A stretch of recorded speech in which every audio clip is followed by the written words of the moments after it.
जम्मू कश्मीर की पूर्व मुख्यमंत्री महबूबा मुफ्ती ने कल पीएम मोदी के साथ बैठक में हिस्सा लेने से पहले एक बार फिर से पाकिस्तान से बातचीत करने और अनुच्छेद 370 की बहाली की मांग की है। उन्होंने कहा है कि यह देश भाजपा के घोषणापत्र से नहीं बल्कि संविधान से चलेगा। मैं स्पष्ट बता रही हूं कि यदि अनुच्छेद 370 और 35 से बहाल नहीं किए जाते हैं तो मैं चुनाव नहीं लड़ूंगी। पीएनबी घोटाले का भगोड़ा अपराधी नीरव मोदी के प्रत्यर्पण के करीब एक कदम दूर है। भारत क्योंकि यूके उच्च न्यायालय ने प्रत्यर्पण के खिलाफ उसके आवेदन को खारिज कर दिया है। उत्तर प्रदेश की योगी आदित्यनाथ सरकार वैश्विक महामारी कोविड-19 की दूसरी लहर पर नियंत्रण पाने के बाद टीकाकरण अभियान की रफ्तार बढ़ाने की तैयारी में है। मुख्यमंत्री ने 1 जुलाई से हर रोज 10 से 12 लाख लोगों को कोरोना का टीका लगाने के निर्देश दिए हैं। उत्तर प्रदेश के मुख्यमंत्री योगी आदित्यनाथ का अब निश्चित रूप से अगला और बहुत महत्वपूर्ण कदम है। प्रदेश में बढ़ती आबादी के बम को डिफ्यूज करना, इसके लिए पूरे जोरों पर तैयारी चल रही है और सीएम के निर्देश पर विधि आयोग मसौदा भी तैयार कर चुका है। सूत्रों के हवाले से इस बम को योगी आदित्यनाथ किसी भी समय फोड़कर जनसंख्या नियंत्रण पर नया सख्त कानून लागू कर देंगे। उत्तर प्रदेश में धर्मांतरण आरोपी मौलाना उमर गौतम और जहांगीर की गिरफ्तारी के बाद कई राज खुलने शुरू हो गए हैं। दोनों आरोपियों से एटीएस ने कड़ाई से पूछताछ की तो उन्होंने कई बड़े खुलासे किए।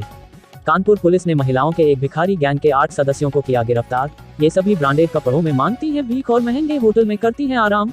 पुलिस के मुताबिक ये महिलाएं गुजरात के अहमदाबाद की रहने वाली हैं, मगर इनका गैंग राजस्थान से लेकर अन्य प्रदेशों में भी सक्रिय है। केंद्रीय स्वास्थ्य मंत्रालय द्वारा जारी आंकड़ों के अनुसार मंगलवार को देश में कोरोना वैक्सीन की 53.4 लाख से अधिक खुराक दी गई।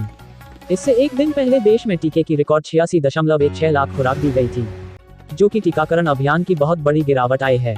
उत्तर प्रदेश में आप यूपी जोड़ो अभियान चलाएगी। यह अभियान 8 जुलाई से 8 अगस्त तक चलाया जाएगा। इस दौरान 1 करोड़ सदस्य बनाने का लक्ष्य रखा गया है। यह अभियान निःशुल्क चलाया जाएगा।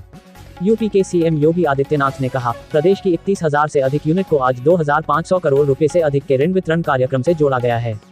हमारा प्रयास होना चाहिए कि 75 जनपद हैं तो कम से कम 75 लोन मिले अगले 1 महीने में प्रदेश में आयोजित हों।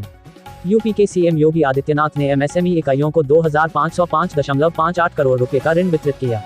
योग गुरु बाबा रामदेव ने कोरोना के उपचार में एलोपैथी की प्रभावकारिता पर कथित टिप्पणी को लेकर विभिन्न राज्यों में उनके खिलाफ दर्ज कई मामलों में कार्यवाही पर रोक लगाने के लिए सुप्रीम कोर्ट में याचिका दायर किया है, जिसमें आईएमए द्वारा दर्ज प्राथमिकियों में दंडात्मक कार्रवाई से सुरक्षा की मांग की गई है।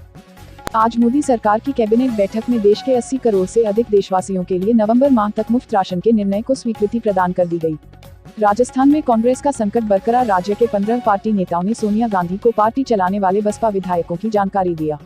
कल उत्तर प्रदेश के मुख्यमंत्री योगी आदित्यनाथ उप मुख्यमंत्री केशव प्रसाद मौर्य के घर गए। उसके बाद केशव प्रसाद मौर्य ने बड़ा बयान दिया है। उन्होंने कहा है कि मैं और मुख्यमंत्री योगी आदित्यनाथ साथ थे, साथ हैं और साथ रहेंगे। यदि बीच में कोई दीवार आई तो उसे गिरा देंगे। उनके इस बयान के बाद तमाम अटकलों पर विराम लग गया है। उत्तर प्रदेश में 2022 में विधानसभा चुनाव होने वाले हैं, जिसको मद्देनजर सभी राजनीतिक दल अपनी अपनी तैयारियों में जुट गए हैं। इसी बीच कांग्रेस पार्टी के वरिष्ठ नेता सलमान खुर्शीद ने कहा है कि पार्टी महासचिव प्रियंका गांधी वारा यह तय करेगी कि आगामी चुनाव में वह मतदाताओं के बीच खुद को कैसे पेश करेगी, लेकिन यह जरूर है कि वह एक बेहतरीन चेहरा है और राज्य में पार्टी की कप्तान हैं। नारकोटिक्स कंट्रोल ब्यूरो ने अंडरवर्ल्ड डॉन दाऊद इब्राहिम के भाई इकबाल कास्कर को गिरफ्तार किया है। ड्रग्स केस में आज इकबाल कास्कर की गिरफ्तारी हुई है। एनसीबी ने प्रोडक्शन वारंट पर यह कार्रवाई की है। एनसीबी की मुंबई टीम द्वारा यह बहुत बड़ी कार्रवाई मानी जा रही है।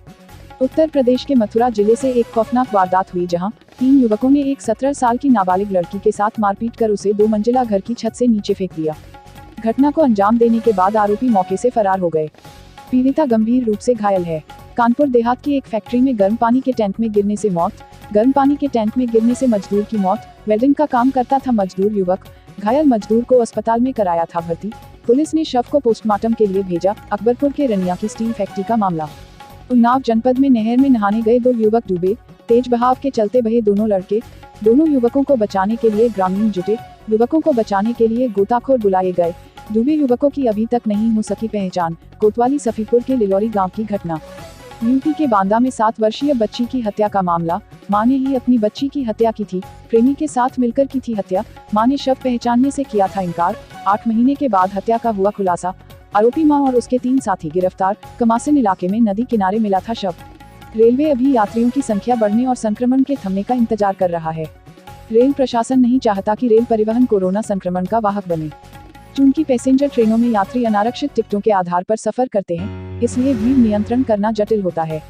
सूत्रों के मुताबिक रेल प्रशासन ये नहीं चाहता कि जरा सी लापरवाही के कारण संक्रमण बढ़े, इसलिए बिना आरक्षण के अभी पैसेंजर ट्रेन चलाए जाने के लिए रेलवे अभी और इंतजार करेगा।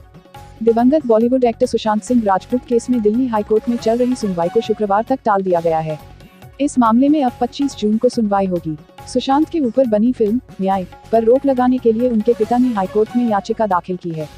इस मामले में पहले हाईकोर्ट ने रिलीज पर रोक लगाने से इनकार कर दिया था। आईसीसी ने टेस्ट रैंकिंग की घोषणा कर दी है।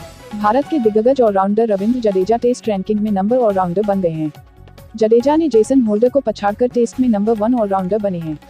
Subscribe Aviral Times for latest news update and press the bell icon to get all the latest video updates.